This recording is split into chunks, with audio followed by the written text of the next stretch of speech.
Hello, good afternoon. How are you, family? It's another week, another Tuesday. And be unashamed with your amiable tool. My name is Oluwatoyosi Faluyi. Be Unashamed is a platform for people who have been sexually abused and are health challenged, and not who have been alone, who are still and who may still be. This is a platform for you to come share your story where you can find healing, from your brokenness, where you can find courage for your shame, come out of your shadows, gain strength, get a helping hand, get hope. Because there are so many people who have been through what you are going through or what you have been through, and you are not alone. Okay, so today is another day.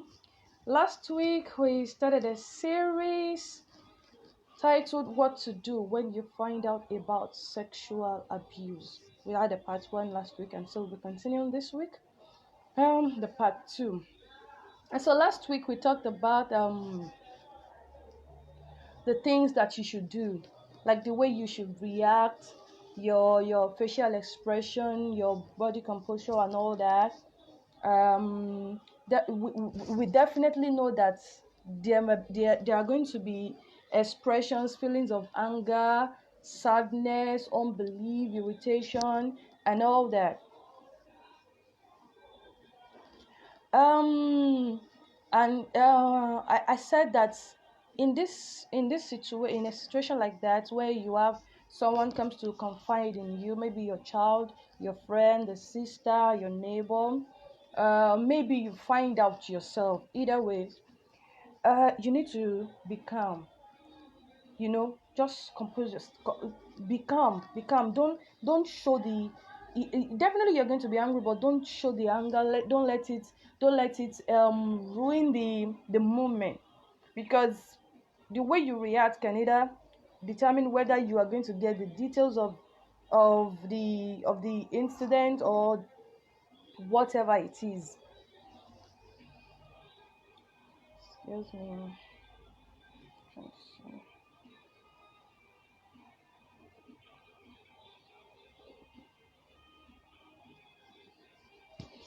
Okay. Whether you will see it, or whether you'll be able to get the whole information or not. Anyways, so that's just it. So today, and I also said that you should not, maybe when they're trying to tell you what is happening or what has been happening, don't help them to complete their sentence. Let them finish, let them land. And with the way with whatever you say can make them hold back some information. Let them know that you understand their feelings and how difficult it is for them. So I'll be continuing with that. I said earlier that you should not probe beyond what they are ready to disclose. So after which they must have said all the things that they want to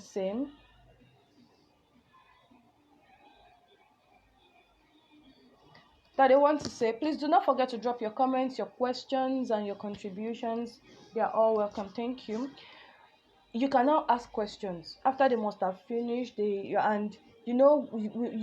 can just hold them, touch them, pet them, pat them on the back, tell them it's okay, you understand them, you are sorry for what they've been through, and all that. So now is the time to ask questions like, what happened? How, like, what really happened? They might not really say it. They might just come to tell you something like this is happening, or what do you think about the thing like this?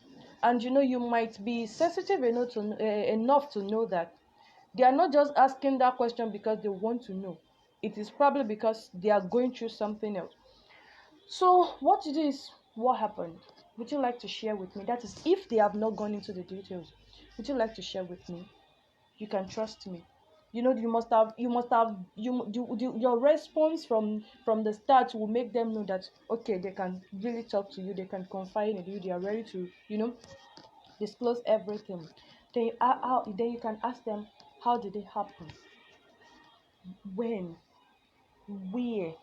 Like, is it in the same house, or maybe at school, or maybe on the road, maybe under the bridge, maybe in the bush, in the toilet? You can ask them where. And then you can ask them, how does it happen? To what extent? Sexual abuse involved, there are different things, there are different types of sexual abuse. And so you can ask them what exactly is happening. How does it happen? Then you can ask them, how often does it happen, or did it happen? And you can also ask, is it still going on? When did it happen? How long did it go on for? That is the time that you can just ask them those questions. And when you ask a question, be patient, be calm, to listen to them, to get their response.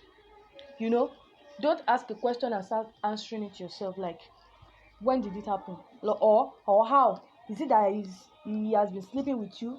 Has he only been kissing you? Has he only been touching your cheeks? Has he been fondling your breast? Has he raped you? Calm down. When you ask them, how does it happen? What are the things this person, them did to you, does to you, or is doing to you? Let them answer it themselves. Don't jump into conclusion. Don't help them finish what they want to say. Allow them to say whatever it is they have to say. Please, can you just click the like or the love button? Let me know if you are online and if you can hear me. I can't really see if anyone is dropping any comment. Okay, so sorry. Okay, so then you can ask them when, like I said, when has this been happening? Then and then ask them that, how do you feel about this? If it is a child, the child might not really understand what is going on, especially the child that has not been given sex education. They might not really understand what is going on. So the reason they might come to you is they want to find out what exactly is going on with them. So you can ask them, like, how do you feel about this? What do you think about it? But I know you might be very angry and all that, but please be calm so that you can get as much as possible information that you need. Ask them how they feel about it. Ask them if they believe what is going on with them is right or wrong. When you put it to them straight like that, oh, this is so wrong, this is so bad, they may feel so bad and surprised, and they can just hold back. And the next question you're asking them, they're not ready to say anything anymore. It all depends on the approach, where you're coming from, the way you respond to them. Ask them like that. Then, like I said, ask them how often it has been going on, how often it happened, like that and like that. Then, after that, let me put this as point 2. Don't blame them. Even though it happened and you feel like they ought to have talked earlier, maybe they ought to have screamed, shout for help. Well, when mine was happening, I did not scream, I did not shout for help.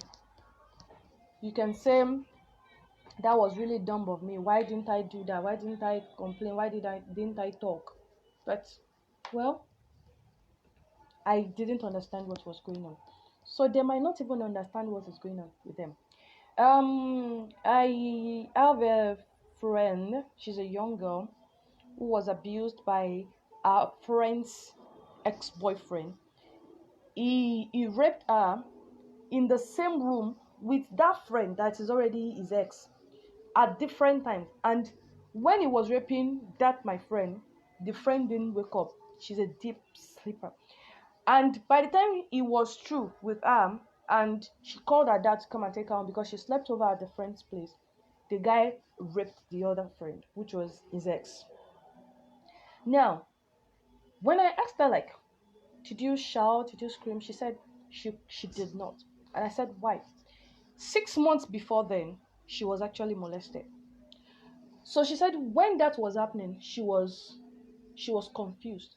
She was lost in thought. She was she didn't know what was going on. She was like, all the questions she was asking herself was, is this happening again? Is this me? Why is this happening to me? And she tried to struggle a bit, and she lost strength because of the thoughts and everything. Like, she just felt our world crumbling right there because of what she had been through.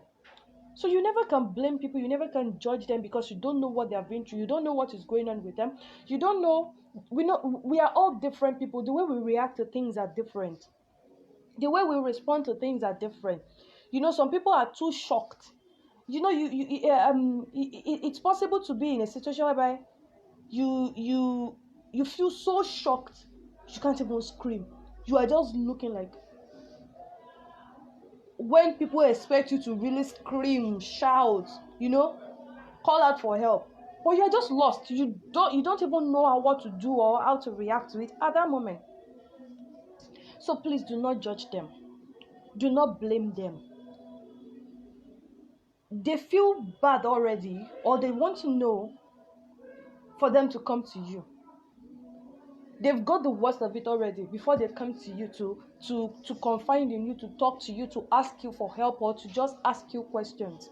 So when you start judging them right there, I'm sorry, you're going to lose them, because they probably will just go back. And in fact, if you start judging them from beginning, you will not get to hear the whole story, and that will be the end of it.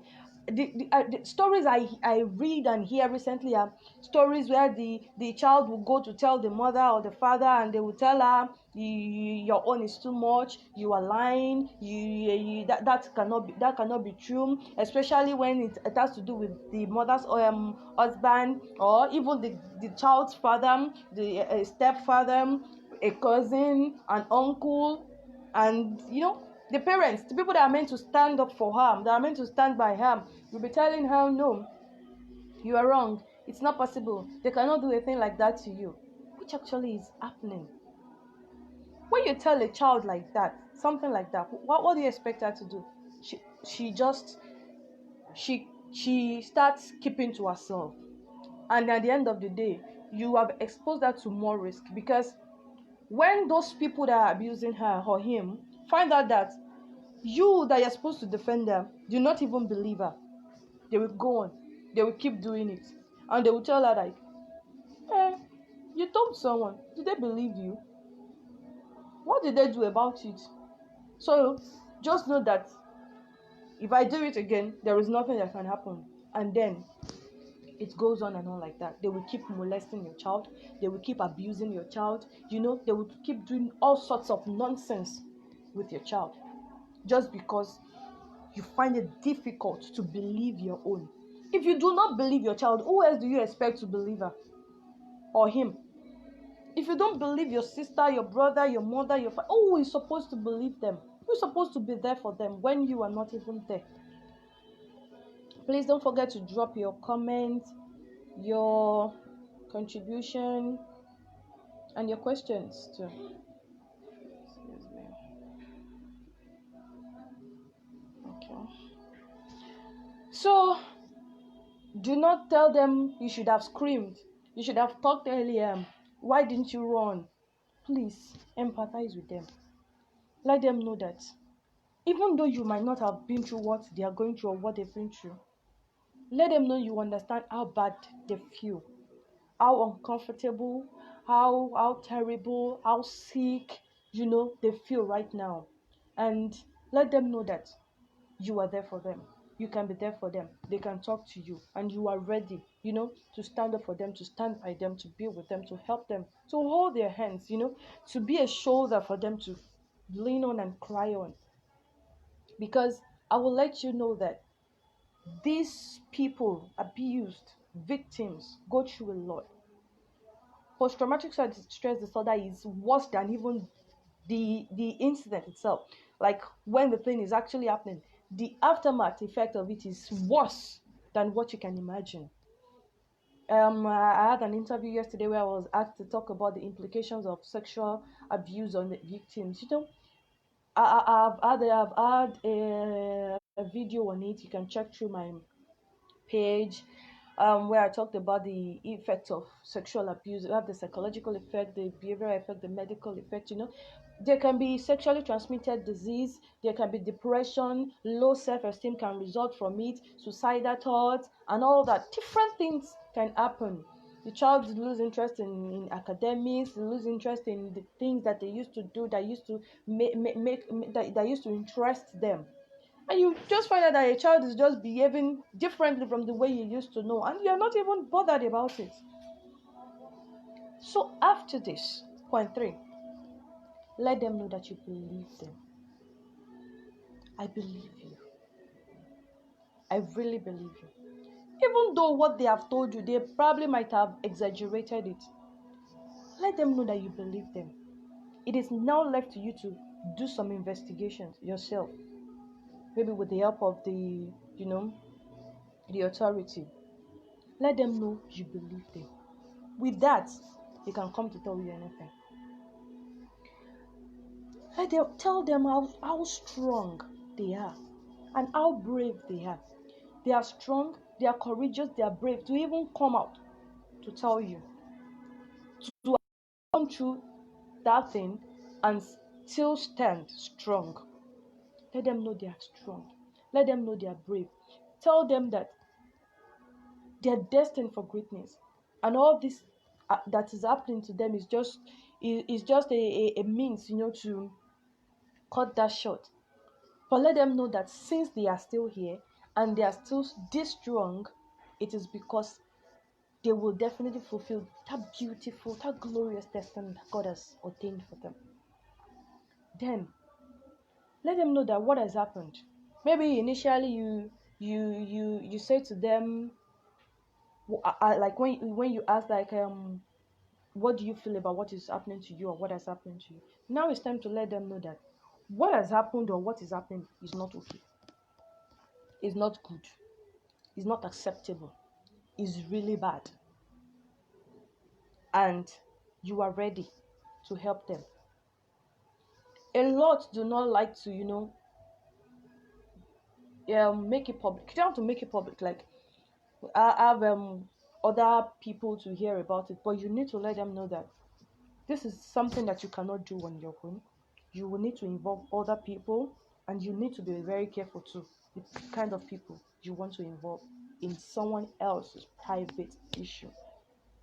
Then let them know that they are not alone. When you say they are not alone, it could mean two things.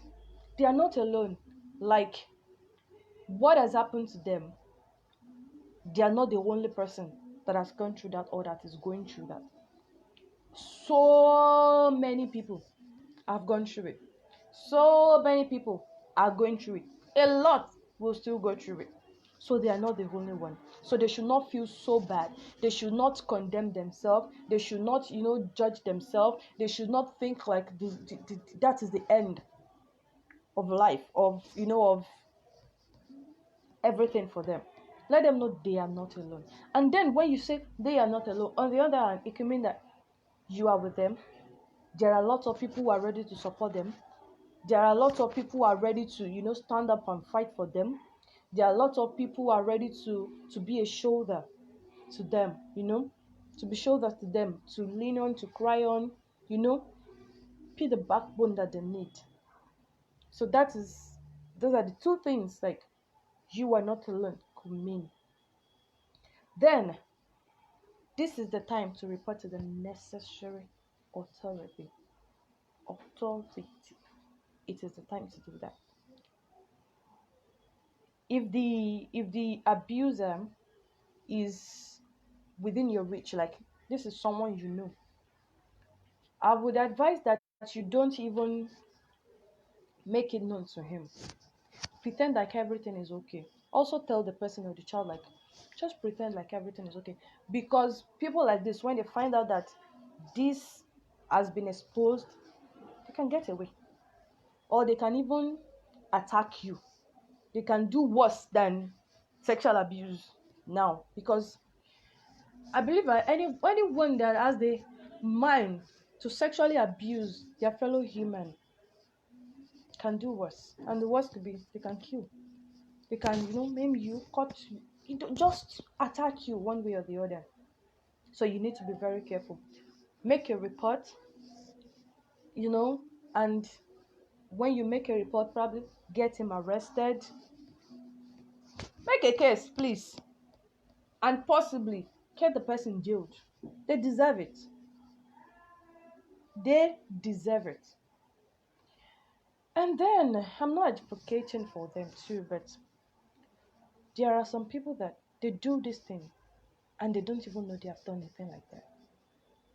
They feel so bad, they feel so sorry, they feel so.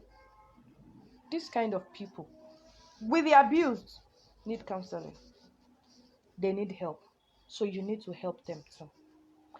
So I don't know, but for now, I will propose that such kind of person might not may not be arrested. Like, all they need may be help. They need help. Maybe you can get a psychologist. Just get help. Pray for them.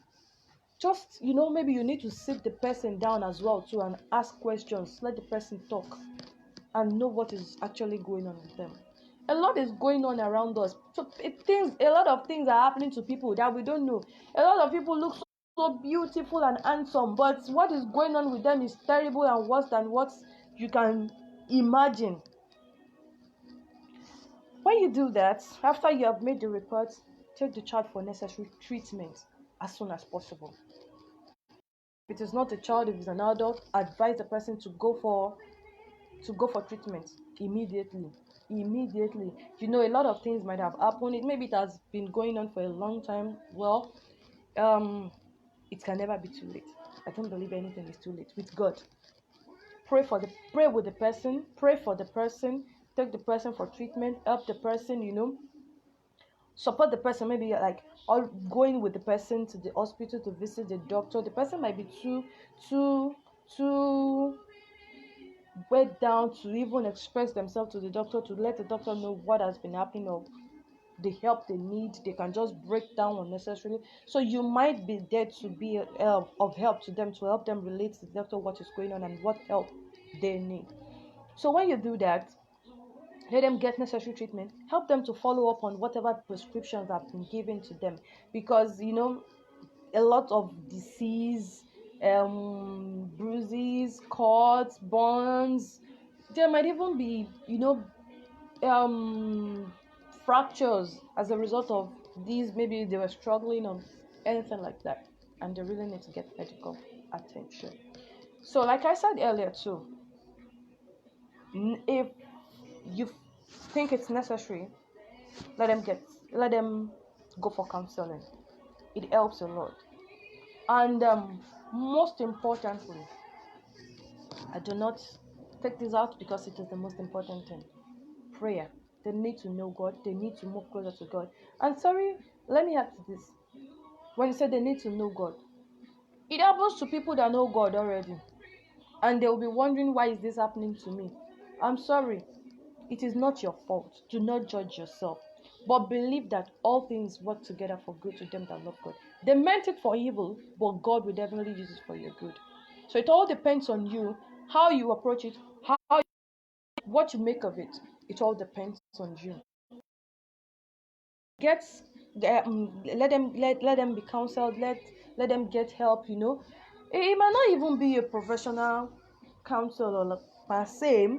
They might just have someone that they really listen to, and that can help them start talking to them. And if the person now says, okay, you need to get a real counseling done, then you can recommend or look for. I'm in Nigeria. I don't really know if there are people who do that already in this country. But well, as for me, I'm not certified, but one way or the other, in my own little way, I can help. If you have people like that and you need someone to talk to them, you need them to get help, you can also always contact me. I'm just a message away, and I will be of help as much as I can. And finally, it's time to show more care and affection. Be there for them. Maybe if they're living alone, maybe you can just come around, spend more time with them. Don't let them be alone, because when you are alone, that is when you have different thoughts coming into your mind, suicidal thoughts. You want to give up, you don't want to go on again, you want to run away. They can go into depression, some can even run mad, some lose weight, and a lot of things can happen to victims. So this is the time to show more care, buy them things, take them out, be friendly with them, talk with them, gist with them, help them do their chores at home. Just be there for them. Tell them how much you love them. Let them know that whatever they have been through, it doesn't change you.